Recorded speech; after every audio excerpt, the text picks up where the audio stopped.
গল্পের দ্বিতীয় পর্বতে আমরা দেখতে পাই হিউংম্যান বলে, তুমি কি জানো আমার লয়ারকে? স্যাংপিল বলে, হ্যাঁ আমি জানি, লয়ার কোয়েন্ডু, ইচিয়ন শহরে বেস্ট লয়ার। 25 বছর ধরে তিনি জজ ছিলেন, তারপর তিনি অবসর নিয়েছেন। তাকে এই শহরে কেউ হারাতে পারে না। এখন সে হৌজু গ্রুপের জন্য কাজ করে থাকে। হিউংম্যান বলে, তাহলে তো তুমি সবকিছুই জানো। সে আমাকে গ্যারান্টি দিয়েছে আমাকে যেভাবেই হোক না কেন বের করবে, তাই তোমার যা বলার সরাসরি আমাকে বলো। স্যাংপিল তখন বলে, যে লয়ার বলবে সে এই কেসটি জিতবে তখনই সে হেরে যায়। যেই রেগে তখন বলে, চলো এখান থেকে চলে যাব।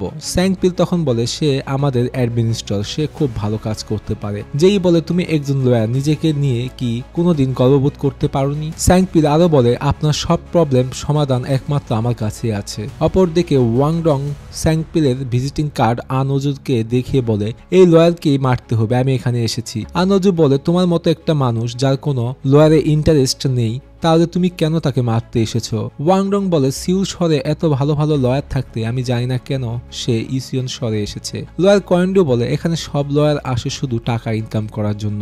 আনজু বলে, এই শহরটি লয়ারদের জন্য একটা প্যারাডাইস, কারো কাছে এখানে টাকার কোনো অভাব নেই। ওয়াংডং বলে, আপনি ঠিক কথা বলেছেন, সিউল থেকে আসার পর আপনি এখানে কত কিছু করে ফেলেছেন। আমি যদি এখানে থাকতে পারতাম কত না ভালো হতো। আনজু বলে, একটা জিনিস মনে রাখো, এখন তুমি আর আমি আলাদা লেভেলে আছি। ওয়াংডং বলে, তাহলে কি এখন আপনার সাথে আমি জয়েন করতে পারি আগের মতো? সেই সময় লয়ার কোয়েন্ডু বলে, আনজু সে এখন তোমাদের মতো গ্যাংস্টার নয়, এখন সে একজন বিজনেসম্যান। তারপর সে ওখান থেকে চলে যেতে বলে। স্যাংপিল যেই তারা দুইজন খাবার খেতে আসে আর তাকে বলে, হিউম্যানের মতো ক্লায়েন্ট অনেক বেশি চালাক হয়ে থাকে, ধরে নাও সে কোনো কিছুই করেনি। কিন্তু ইসিয়ন শহরের ভুয়া তথ্যগুলো খুব তাড়াতাড়ি ছড়িয়ে পড়ে। এভাবে যদি চলতে থাকে ইসিয়ন শহরের সব ক্লায়েন্ট ব্যাগ ভর্তি করে টাকা নিয়ে আমাদের কাছে চলে আসবে। যেই বলে, তাহলে তো তুমি এই সব কিছু টাকার জন্য করতেছো, তাই না? তখন সে বলে, যদি আমরা এই কেসটি জিতে যাই তাহলে একটা জ্যাকপটের মতো হবে। যেই বলে, আমি যতটুকু তোমাকে নিয়ে ভেবেছি তার থেকেও তুমি অনেক বেশি খারাপ। তারপর সে খাবার তার কোর্টে মেরে যায়, তার জন্য সে অনেক বেশি রেগে যায়। যেই আরো বলে, তোমার জন্য এই কেসটি একটি লটারির মতো, আর তোমার ক্লায়েন্ট টাকার ব্যাগ। আমি জানি না কে সব থেকে বেশি খারাপ, একজন ডিটেকটিভ যে মেয়রকে হত্যা করেছে আর একজন লয়ার যে তাকে বাঁচাতে চাচ্ছে। এই কথাগুলো বলে সে ওখান থেকে চলে যায়। এ পাশে জজ চামনসুক আন অজু তারা দুইজন মিটিং এ বসে। জজ চামনসুক তাকে বলে, মেয়রের পোস্টটি খালি আছে, এই জন্য আমি একটু চিন্তিত। আন অজু বলে, ইসিয়ন শহরের মেয়র পোস্টকে একজন যোগ্য ব্যক্তিকে দেওয়া উচিত, আপনি ইচ্ছা করলে যে কাউকে দিতে পারবেন না। আপনার কাছে কি কোনো অপশন আছে ভালো ক্যান্ডিডেট? আমাদের এই শহরের মধ্যেই আছে। জজ চামনসুক বলে, তুমি ভালোভাবে চিন্তা করে বলো। আনজু বলে, কেউ তো নেই, তাহলে কি আমি? জজ চামনসুক বলে, আমি জানি তুমি ভালোভাবে কাজটি করতে পারবে। যেটি শুনে সে অবাক হয়ে যায়, বলে, আপনি সত্যি বলতেছেন? তারপর সে হিটু গেড়ে বসে আর বলে, অসংখ্য ধন্যবাদ আপনাকে, আমার জন্য এর থেকে গর্বের আর কোনো কিছুই হতে পারে না। মাথা নিচু করে বলে, আপনার সব কথা আমি মেনে চলবো। জজ চামনসুক বলে, তুমি বিজনেসম্যান হওয়ার জন্য নাটক অনেকদিন ধরে করেছো, কিন্তু তোমার মধ্যে যে গ্যাংস্টার সেটি এখনো যায়নি, তাই তুমি এখন পলিটিক্সের উপর সম্পূর্ণ ফোকাস দাও। অপরদিকে যেই চলে আসে জজ চামনসুকের অফিসে দেখা করতে, তখন তাকে বলে সেই লয়ার কেস টেক ওভার করতে চাচ্ছে। যেই বলে, হ্যাঁ। স্যাংপিল কি চিন্তা ভাবনা করে সেটি আমি কোনোভাবে বুঝতে পারতেছি না, তারপরে আমি তাকে জানতে চাই। আমি শুনেছি আপনি সেই কেসের জজ। তখন তাকে বলে, তুমি কি সব রেকর্ডগুলো পড়েছো? যেই বলে, কোনো প্রমাণ নেই যে হিউম্যান সে বেঁচে যাবে, এটি একটি পরিকল্পিত মার্ডার ছিল, কিন্তু কোনো কারণ নেই যে ভিকটিম সে মার্ডার করবে। জজ চামনসুক বলে, এরকম অনেক কেস আমাদের কাছে আসে যাদের কোনো উদ্দেশ্য নেই। তারপর তাকে নিয়ে শপিং করতে যায়, অনেক বেশি এনজয় তারা করতে থাকে। যেই সে ছোটবেলা থেকে মানুষ করেছে, সে সময় সে জায়গায় চলে আসে তার ফ্রেন্ডের মা আর তাকে অপমান করে বলে, আমার মেয়ে তোমার জন্য ভালো লয়ার হয়েছে, একজন ভালো লয়ারের সাথে দুর্বল লয়ারের অবশ্যই প্রয়োজন আছে। জজ চামনসুক তখন থামতে বলে, সে সময় মিস নাম যা বলে, আমি দেখেছি আপনি সব সময় ইউনহি জায়গায় যেই কে বেশি সাপোর্ট করেন। আর তাকে বলে, আমাদের মতো ইন্টেলিজেন্ট ব্যক্তিদের সব সময় তোমাদের মতো অ্যাভারেজ মেয়েদের প্রয়োজন হয়, তাই তুমি নিজেকে নিয়ে প্রশংসা করা উচিত তোমার। সেই সময় যেই অতীতের কথা মনে পড়ে, স্কুলে থাকতে ইউনহির মা নামজা টিচারকে সবার সামনে চল মেরেছিল পরীক্ষার মধ্যে নাম্বার তার মেয়েকে কম দেওয়ার জন্য। যেই সেই সময় ইউনহি মাকে বলেছিল, আপনি কি দেখতে পারতেছেন না এখানে ক্লাস চলতেছে? তখন সে থেমে যায়। নামজা রেগে বলে, আমার সাথে এইভাবে কথা বলা তোমার সাহস হয় কিভাবে? তারপর তাকে চল মারতে গেলে তখন সে তার হাতটি ধরে ফেলে আর বলে, আপনি যদি এখান থেকে চলে না যান তাহলে আমি পুলিশকে ডাক দেবো। যেটি শুনে সে হাসতে থাকে। তারপর সে ওখান থেকে বের হয়ে চলে যায়। বর্তমান সময় এসব কথাই সে ভাবতে থাকে। জজ চামুনসুক সে সময় তার কাছ থেকে বিদায় নিয়ে ওখান থেকে চলে যায়। এর পাশে তখন আমরা দেখতে পাই জজ চামুনসুক সমাজসেবা করার জন্য অনাথ ছেলে ও মেয়েদের পাশে সে দাঁড়িয়েছে, সবার সাথে সে পরিচয় করিয়ে দিচ্ছে।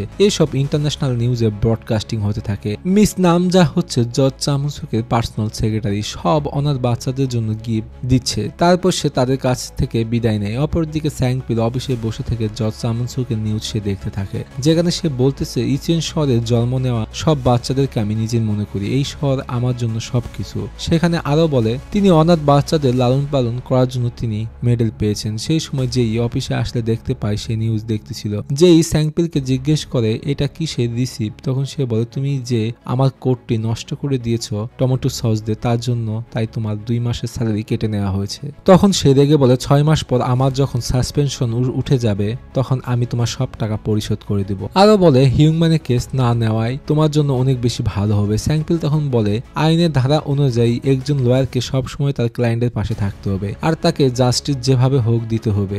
একমাত্র ল আমাদেরকে শেখায় যে আমাদেরকে সঠিক পথে যেতে হবে। যেই বলে তুমি লয়ার হওয়ার পর নিজেকে নিয়ে মনে হয় না একবারও গর্ববোধ করেছ কখনো। স্যাংপিল তখন বলে আমি ললেস লয়ার, তাই এখন কোনো টাইম লস না করে তাড়াতাড়ি চলো ইনভেস্টিগেশন করতে। তারপর সে মিস্টার তে-কে অর্ডার করে সেটি বের করে আনার জন্য। তারপর আমরা দেখতে পাই একটা বিল্ডিং এর উপর থেকে তারা ড্রোন উড়াচ্ছে। লোন শার্ক লিডার বলে এই সব আমি টিভিতে দেখেছি, কখনো সামনাসামনি দেখিনি। তখন তাকে বলে আমি লয়ার সম্পর্কে সবকিছু জানতে চাই। মিস্টার তে তখন বলে আজ থেকে কয়েক বছর আগে রাত 9টার দিকে ঘটনায় আমি নতুন জীবন পেয়েছিলাম, তখন আমাদের বস আমাকে সহযোগিতা করেছিল। স্যাংপিল মিস্টার তেকে বাঁচানোর জন্য সে সব গ্যাংস্টারের সাথে ফাইট করেছিল, যেখানে সে এক এক করে সব গ্যাংস্টারকে মারতে থাকে। অসাধারণ ফাইট সেখানে আমরা একটা দেখতে পাই। আমি এই গ্যাংয়ের মধ্যে এই জন্য আছি সেখানে স্যাংপিল বস আছেন, তাই যে কোনো কিছুই হয়ে যাক না কেন আমি কখনোই তাকে ছাড়বো না। লোন শার্ক লিডার বলে আমি ওয়াদা করতেছি আমি কখনোই বসকে ছেড়ে যাব না। অপরদিকে স্যাংপিল যেই চলে আসে মার্ডার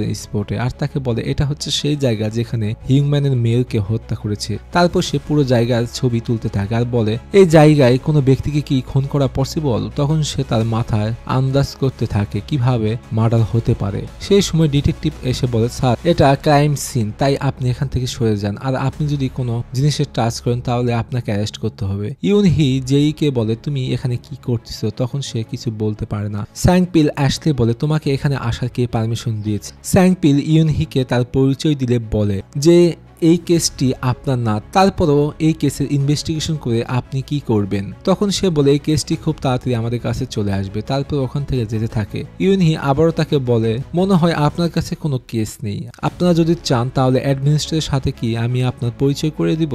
এই কেসে আপনি আমাদের এগেনস্টে লড়তে যাচ্ছেন, তাই আমার কোনো অ্যাডমিনিস্ট্রেটের প্রয়োজন নেই। তারপর তারা দুজন ওখান থেকে চলে যায়। স্যাংপিল তারপর সে লয়ার কোয়েন্ডোর সাথে দেখা করতে আসে আর তাকে ভিজিটিং কার্ড সে দেয়। তখন সে বলে আমি তোমাকে চিনি না, তুমি কি চাও আমার কাছ থেকে। স্যাংপিল তাকে বলে ডিটেকটিভ হিউম্যানের কেসটি আমাকে হ্যান্ড ওভার করে দিন। তার কথা শুনে সে অনেক বেশি হাসতে থাকে আর বলে আমি শুনেছি আজকালদের লয়ারদের কেস পাইতে অনেক বেশি কষ্ট হচ্ছে, তোমাকে দেখে আমার অনেক বেশি খারাপ লাগতেছে। তারপর সে রাগান্বিত ভাবে চলে যায়। এ পাশে আমরা তখন দেখতে পাই মিস্টার তে ড্রোন পাঠাচ্ছে কোয়েন্ডোর অফিসে ভিডিও অডিও রেকর্ড করার জন্য, যেখানে সে ফোনে কথা বলতে থাকে আনোজুর সাথে। আরো বলে কোনো প্রমাণ নেই, সব মুছে ফেলা হয়েছে, কেউ ভুলও সাক্ষী দিতে আসবে না। স্যাংপিল যেইকে অফিসে বসে থাকা দেখে তার অতীতের কথা তখন মনে পড়ে, যেখানে আনোজুর সাথে কথা বলতেছে তার মা।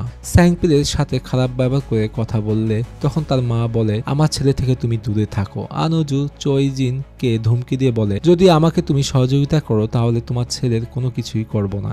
এ কথা বলে সে ওখান থেকে চলে যায়। বর্তমান সময়ে এসব কথা ভেবে সে তখন অফিসে ঢুকে পড়ে। যেই তখন বলে এই কেসের প্রথম ট্রায়াল কালকে, তাই কালকে আমি তাড়াতাড়ি ডাইরেক্ট কোর্টে চলে যাব। আরো বলে হিউম্যান সে তার লয়ারকে বিশ্বাস করে না, এটি তুমি কিভাবে জানলে। স্যাংপিল বলে আমি জানতে চাই তুমি এই সব কথা কোথা থেকে জানলে। তখন সে বলে আমি তো যখন প্রথমবার তার সাথে দেখা করতে গিয়েছিলাম তখন থেকেই সন্দেহ হয়েছিল। ডিটেকটিভ হিউম্যান কোনো কারণ ছাড়া তো কখনোই মেয়রকে হত্যা করবে না, আর তোমার কাছে তো মনে হয় না সে একজন খনি। সে কোনো উত্তর না দিয়ে ওখান থেকে চলে যায়। পরের দিন আমরা দেখতে পাই কোর্টে প্রথম ট্রায়াল শুরু হচ্ছে। ডিটেকটিভ হিউম্যানের কেসে কোর্টে ইউনহি বলে ন্যাশনাল ফরেন্সিক ডিপার্টমেন্ট থেকে এই চাকুতে লেগে থাকা ব্লাড সম্পূর্ণভাবে ম্যাচ করেছে মেয়রের ব্লাডের সাথে, এটিও আমরা জানতে পেরেছি। সেখানে ডিটেকটিভ হিউম্যানের ফিঙ্গারপ্রিন্ট পাওয়া গিয়েছে। তারপর সে এই কেসের উইটনেসকে ডেকে নেয় আর বলে এই চাকু আপনি কোথায় পেয়েছেন? তখন সে বলে ডিটেকটিভের অফিসের ক্যাবিনেটে আমরা এটি পেয়েছি, আর তার প্যান্টের মধ্যে মেয়রের ব্লাড ও পাওয়া গিয়েছে। যে ফুটপ্রিন্ট আমরা পেয়েছি সেটিও তার সাথে ম্যাচ করেছে। এইসব এভিডেন্সের মাধ্যমে প্রমাণ হয় যে ডিটেকটিভ হিউম্যান সে হচ্ছে আসল খুনি। জজ চামন সুক হিউম্যানের লয়ারকে প্রমাণ দিতে বললে কয়েন্ডু বলে আমি কোনো কিছুই বলতে চাই না।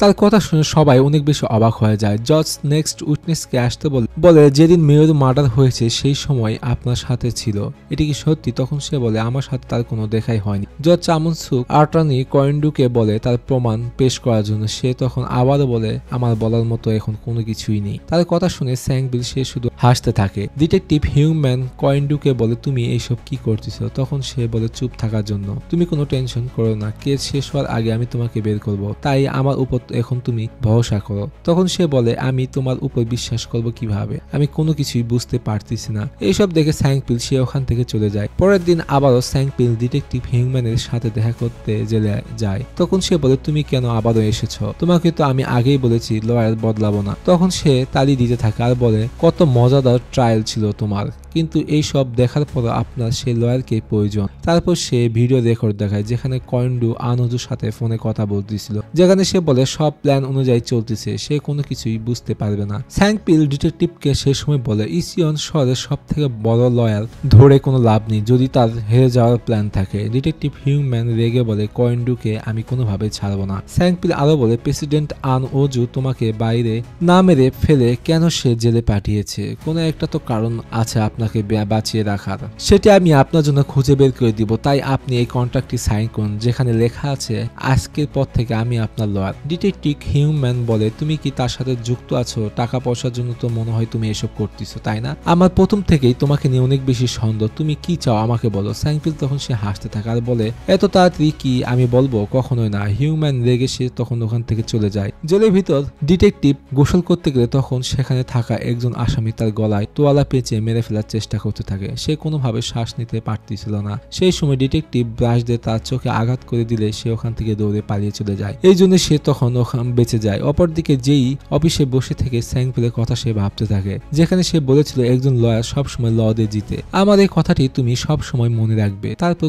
এবং যেই ডিটেকটিভ হিউম্যানের সাথে দেখা করতে গিয়েছিল জেলখানায় তাকে প্রশ্ন করে আপনি আপনার লয়ার উপর কোনো বিশ্বাস করেন না, তাই না? কি এমন সমস্যা হয়েছে যার কারণে আপনি তাকে কোনোভাবে বিশ্বাস করেন না? ডিটেকটিভ বলে আমার লয়ারের উপর আমি বিশ্বাস আছে কি নাই সেটি নিয়ে তুমি চিন্তিত কেন? তাই তুমি এখান থেকে এখনই চলে যাও। তারপর সে যেতে লাগলো। যেই বলে আপনি রিটায়ারমেন্টের জন্য অ্যাপ্লাই করেছেন শুধুমাত্র আপনার অসুস্থ ওয়াইফের সেবা করার জন্য। তার কথায় কোনো উত্তর না দিয়ে চলে যায়। এইসব কথা সে অফিসে বসে থেকে ভাবতে থাকে। যেই তখন ছোটবেলায় থাকতে তার মা এর কথা অনেক বেশি মনে পড়ে। তার মা তারা তখন অনেক বেশি খুশি ছিল। এইসব কথা ভেবে তার অনেক বেশি মন খারাপ হয়ে যায়। তারপর তার বাবা ও সে কফি খেতে বসে আর বলে সে রাতে বৃষ্টি হচ্ছিল। তার মা তার জন্য বৃষ্টির মধ্যে তাড়াতাড়ি বাসায় এসেছিল। তারপর তাকে অনেক বেশি আদর করে আবারও সে বের হয়ে যায়। তারপর আর কখনোই ফেরত আসেনি। এটি লাস্টবার তার মাকে সে দেখেছিল। আমি জানি না সে এখন বেঁচে আছে না মারা গিয়েছে। যদি সে বেঁচেও থাকে তাহলে কি আমরা তাকে কোনোদিন খুঁজে বের করতে পারবো? তার বাবা চুপচাপ থাকে, সে কোনো কিছুই বলে না। অপরদিকে আবারও দেখা করতে আসে স্যাংপিল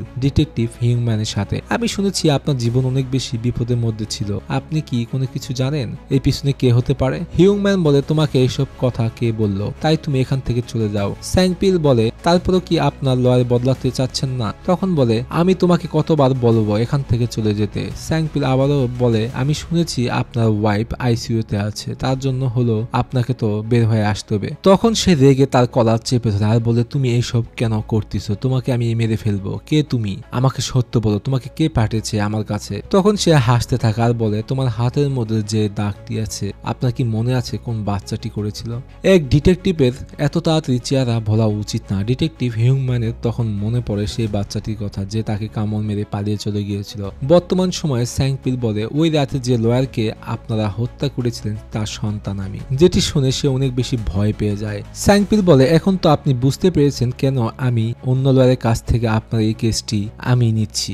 আপনাকে আমি নিজ দায়িত্বে বের করব এবং বের হওয়ার পরে আমি আপনাকে মেরে ফেলবো।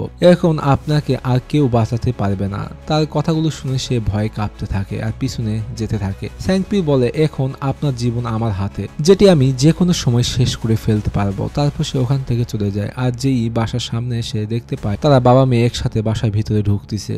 সেই সময় তার মোবাইলে ফোন দেয় ডিটেকটিভ হিউম্যান আর বলে আমি এইভাবে মরতে চাই না, তুমি আমাকে বাঁচাও, আমি চাই তুমি আমার হয়ে কেসটি লড়ো। স্যাংপিল তখন বলে তুমি সঠিক ডিসিশন নিয়েছো, এখন থেকে সবকিছু আমার অনুযায়ী হবে। তারপর সে তার অফিসের সামনে এসে অনেক বেশি ড্রিঙ্ক করতে থাকে আর সে ভাবতে থাকে সেই রাতের হওয়া দুর্ঘটনার কথাগুলো। এগুলো ভেবে সে অনেক বেশি কান্না করতে থাকে। সেই সময় সেই জায়গায় চলে আসে তার মামা। তারপর অফিসের ভিতরে আসে। তার মামা বলে এই অফিসে কি তোমার মাকে মারা হয়েছিল? স্যাংপিল ইমোশনাল হয়ে বলে হিউম্যান এর কেস আমি টেক ওভার করে নিয়েছি। তার মামা বলে আচ্ছা তুমি যদি চাও তাহলে আরো ছেলে আমি এখানে পাঠিয়ে দিচ্ছি। সে তখন বলে আমার কারো প্রয়োজন নেই। এখন তার মামা বলে তাহলে তুমি সবকিছু শুরু করে দিয়েছো। স্যাংপিল বলে আজ থেকে 18 বছর আগে শুরু হয়ে গিয়েছে, আমি আমার এই দুটি হাত দিয়ে তাদের জীবন আমি নিয়ে নিব। সেই সব মানুষদেরকে আমি ছাড়বো না যারা আমার মাকে হত্যা করেছে, তাই আমি সবার জীবন নরক করে ফেলবো। যারা এখন জেলের ভিতর আছে তাদেরকে আমি বের করে আনবো, তারপরে মার্ডার করব। তাদের জীবন শেষ করার পর আমার প্রতিশোধ শেষ হয়ে যাবে। অপরদিকে আনোজু বলে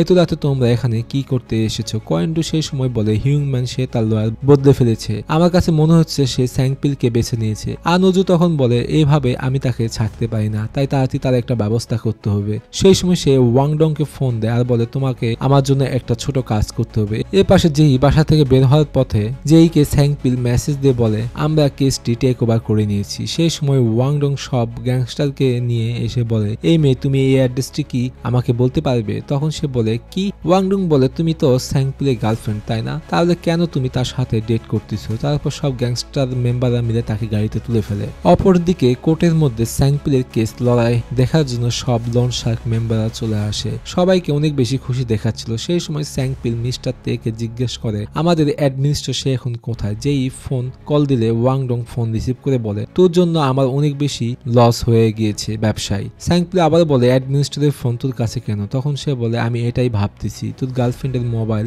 আমার কাছে কেন? তারপর যেইকে বলে স্যাংপিলের সাথে কথা বলার জন্য। তখন সে রেগে সবাইকে মারতে যায় আর বলে স্যাংপিল তোর জন্য আমি ফেসে গিয়েছি। ওয়াংডং স্যাংপিলকে বলে তাড়াতাড়ি আমার সাথে এসে দেখা করো, না হলে তোমার গার্লফ্রেন্ডকে আমি কিন্তু মেরে ফেলবো। স্যাংপিল সেই সময় বলে তোর যা মন চায় তাই কর, যেটি শুনে সে অবাক হয়ে যায় আর জিজ্ঞেস করে কি বললি? স্যাংপিল তখন বলে সে আমার গার্লফ্রেন্ড না, সে আমার শুধু অ্যাডমিনিস্ট্রেটর, তাই তো যা মন চায় তাই কর। তারপর সে ফোন কেটে দেয়। ওয়াংডং যেইকে জিজ্ঞেস করে তুই স্যাংপিলের গার্লফ্রেন্ড কিনা আমাকে বলো। তখন সে বলে আমি তার গার্লফ্রেন্ড কেন হতে যাব, তোর কি মাথা খারাপ হয়ে গিয়েছে? এ পাশে স্যাংপিল যেইকে বাঁচানোর জন্য সে অনেক স্পিডে গাড়ি চালিয়ে যেতে থাকে। তারপর সে ওয়াংডং এর লোকেশনে যায়। যেই বলে তুমি কি ট্রায়াল ছেড়ে এসেছো? তখন সে বলে আমার অ্যাডভেঞ্চার এখানে আছে, তাহলে আমি ওখানে কি করব? আর হ্যাঁ আমাদের ট্রায়াল শুরু হতে এখনো বাকি আছে। অপরদিকে কোর্টের জজ চামুনসুক আসলে আসামিকে বলে আপনি আপনার লয়ার চেঞ্জ করে ফেলেছেন। সেই সময় ইউনহি বলে ট্রায়াল শুরু হওয়ার আগে লয়ার স্যাংপিল সে এখান থেকে পালিয়ে চলে গিয়েছে।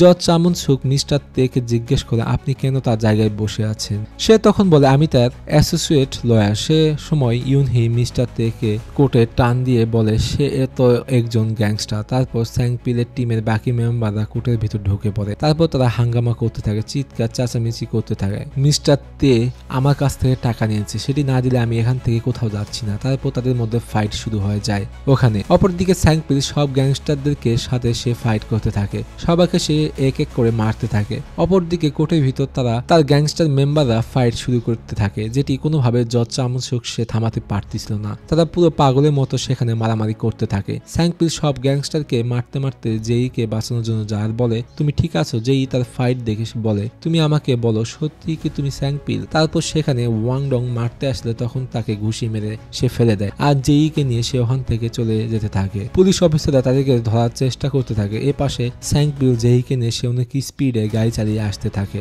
তখন তার রুমাল দিয়ে টেক কেয়ার করতে থাকে। স্যাংপিল তখন বলে ধন্যবাদ বলার কোনো প্রয়োজন নেই, আমি তোমাকে বাঁচিয়েছি কারণ এটি আমাদের ফার্স্ট ট্রায়াল।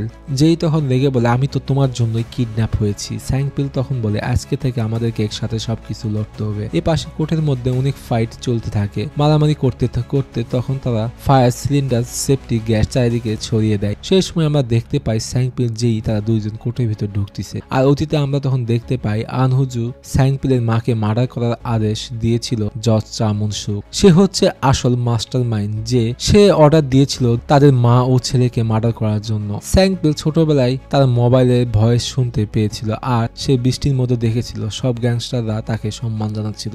বর্তমান সময়ে সে কোর্টের মধ্যে আসতে থাকে আর জজকে সম্মান জানিয়ে বলে, আমি হচ্ছি লয়ার স্যাংপিল। তারপর ঘটনাটি পরের এপিসোডে চলে যায়।